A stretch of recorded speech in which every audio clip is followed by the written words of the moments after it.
नमस्कार, कशा आहात सगळे? चला आज आपण बनवू कुरडईची भाजी. ही कुरडई मी गव्हाच्या चिकापासून बनवली आहे आणि ही कुरडई मी 1 तास आधी पाण्यात भिजत टाकली होती. आता कढईत थोडेसे तेल, जिरी, मोहरी, कढीपत्ता घातलेला आहे.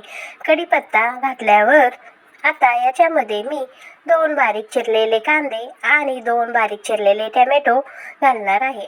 पहिल्यांदा मी कांदा ह्याच्यामध्ये घालत आहे. कांदा चांगला सोनेरी कलर येऊपर्यंत परतून घेत आहे. बघा आता मी गॅसची फ्लेम थोडी कमी केलेली आहे. आता कांदा चांगल्या परतल्यावर त्याच्यामध्ये मी टोमॅटो घालत आहे. बघा कुरडईची भाजी तशी सगळ्यांना आवडते. घरात भाजीला काही नसलं तर अशा पद्धतीची कुरडईची भाजी करून बघा. लहान मुलांना तर खूप आवडते आणि ही खायला पण पौष्टिक असते.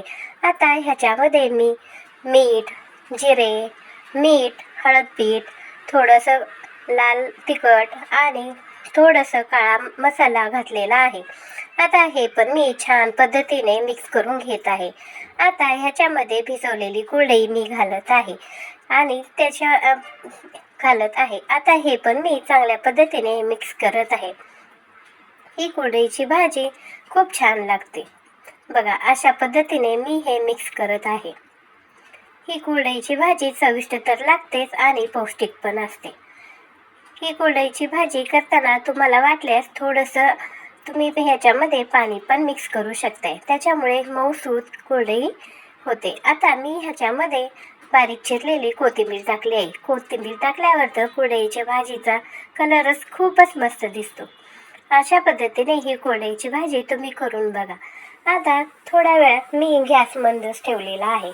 आता याच्यामध्ये मी थोडंसं पाणी घालत आहे. गरज वाटल्यास आणखी तुम्ही वाढवू शकताय, पण मी थोडंसंच कुरडई चांगली व्यवस्थित आधीच भिजली होती आणि थोडंसंच पाणी घातलं आहे.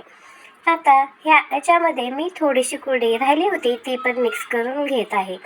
बघा अशा पद्धतीने सगळी कुरडई मी एकदम व्यवस्थित मिक्स करून घेत आहे. ही कुरडईची भाजी तुम्ही कोण कशा प्रकारे करता मला कमेंटमध्ये सांगा. माझी भाजी व्यवस्थित झाली आहे का?